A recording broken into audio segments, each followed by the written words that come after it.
Okay, in this video we'll try to reply to one of the questions that I received in the Discord group. It's a group available for my students, by the way.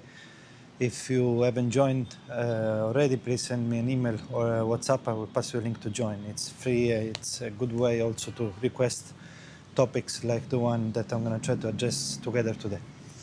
And the question is actually quite interesting because it involves different things.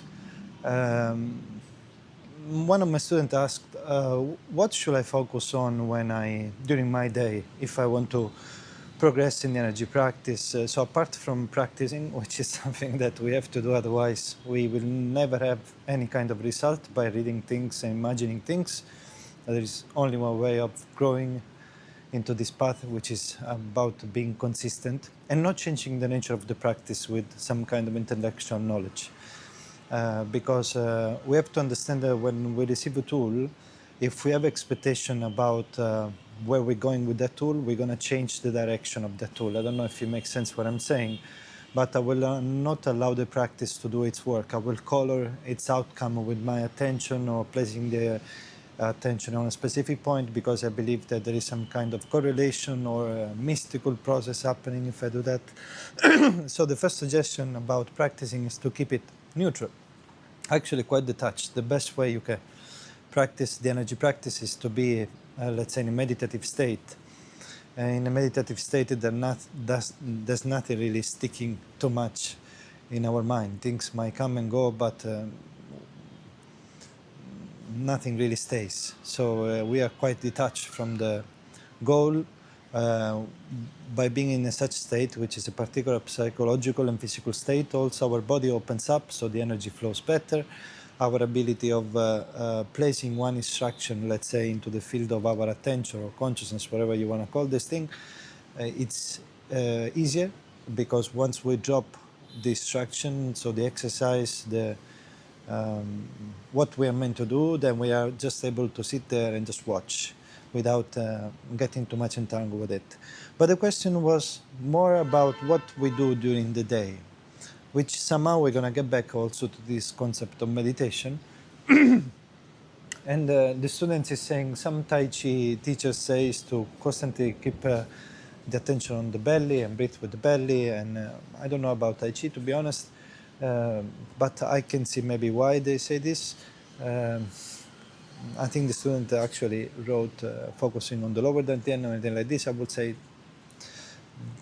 people place too much attention on this lower dantian thing. They just believe that it's just about the lower dantian, lower dantian, lower dantian. But in reality, we are not made just of that. Of course, that is the place where energy is stored and it has a play, it has a role, but it's not everything. So I can see the benefit why maybe some teachers or instructors might say to be aware of the breath. And the simple reason could be actually when we breathe in the belly, so to speak, so we don't lift the chest. When we breathe in the belly, we activate the parasympathetic system, the nervous system, which slow us down. And most people, without actually having the necessity, they breathe up here. It's a very short breath, which engages the sympathetic system, nervous system, which is responsible for stress response, stressful situation, alertness. So unless we're doing something where we are in need of that kind of body response, there's no need. So it's not like that breathing in the belly is better than breathing in the chest. It depends what we want to do. Even in the breathing exercises, depends what we want to do. We do certain things depending on the outcome that we want. For sure, it's a good advice to say breathe in the belly during the day because most of the time we can just relax. But you see people traveling on the train, being with a short, higher breath, or you can see it everywhere because unfortunately most people are stressed out. And most of us, we don't even know these things, which are basic human functioning. Unfortunately, society, school, education, they don't teach us about ourselves. This is something that we do it unpaid. Actually, we spend money for it, even to learn a little bit more about ourselves.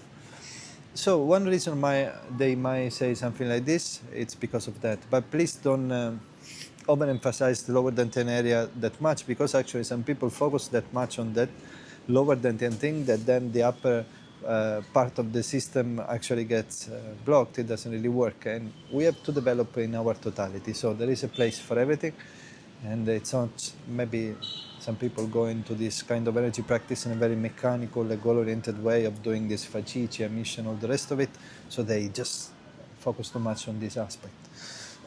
Answering the question that the student asked, what should I be focused on during the day if I want to grow in the energy practice? Well, the first thing that comes to my mind is to yourself. So your attention, the quality of your mind, your emotion, of your body, for sure will have a great implication in your energy progress. Let's start from the physical one, the physical body. If we sit in a very uncomfortable way, we have tension in the body when we sit, when we walk, when we lie down on the sofa, we keep those bad posture for a long period of time, the body is going to get tension somewhere. And tension is not something that we want as energy practitioner, because it creates blockages. So a good posture, a good awareness of the body could be something that we really might start to pay attention to. And this is actually something that happens naturally most of the time, because the more we progress in the Nei Gong path, or I think in any kind of serious thing that works with the body, the more we start to be more aware of it in the way we carry it around. Especially in the Nei Gong system, it's an internal practice, so it means that during the practice our attention is on ourselves, on a physical way, physical aspect, on a mental aspect, on emotional aspect. So the more we do that, the more this kind of inner look, if I can put it like this, an inner gaze, will be more English, I think, will start to invade in a good way our daily living. And also the outcome, the energy results that we are able to develop during the sitting practice, standing practice, whatever we're doing at that moment, they will start to show up in our daily living. Otherwise, what's the purpose? I just have energy experiences or understanding of this thing only when I practice. There's no point. It has to transform the body. So that's why I would say that being mindful, but not becoming stiff, and this is something that, or rigid, it's the better word to use, because this is a mistake that many spiritual seekers, and honestly I don't like spiritual people anymore because they're too complicated. And sorry, I was one of them, so don't get me wrong. I think I started to become a little bit more simple in life, but I totally respect where you're coming from if you're still into that. I'm just giving you my point of view, and you can maybe investigate it, and maybe you can understand even that it's going to be a greater progress if you just relax a little bit into it. But let's say that there is a kind of rigidity in achieving a specific goal in a spiritual practice, in the energy practice. And actually that kind of rigidity, so that kind of overdoing, it creates more friction. It creates more obstacles towards that achievement, because actually what we're doing with this kind of practice is quite insane. It's quite simple. It's that at the end the body will become quite natural, and we are trying to become more natural as possible. And of course, due to the fact that we are practice and we learn to use the body in a certain way, that we can perceive and sometimes also manifest the energy in a specific way, but we're actually becoming more natural. So I would say during your daily living, first, maybe the best advice will be start with your mind, because the mind generates certain emotions, and certain emotions, they manifest into action and also into physical response. So just to give you an example, if I am stressed, with my thinking, I will have stressful emotion, anxiety, fear, fearfulness, what else? Whatever. They will manifest in the body. Depression, they will manifest in the body with stiffness, with a certain posture, and all those things will not be beneficial. So if I will put maybe a priority, start with looking after your mind. When I mean looking after your mind, I don't mean after looking after, because the mind has to be rejected 100%, because once we pay attention to it, we know we cannot trust it that much. So it's better to stay aware of the mind all the time and don't engage with it. And one way of not engaging with it actually goes to the opposite side. Pay attention to the body. So even when you are queuing in a supermarket, or when you are in a situation when you're kind of got stuck, it's not really down to you to do something. Just maybe pay attention to the body, and you will be already in the present moment. Very, very difficult, very, very easy to achieve. Just pay attention even to your buttocks while you're sitting on the chair, while you talk with your colleagues.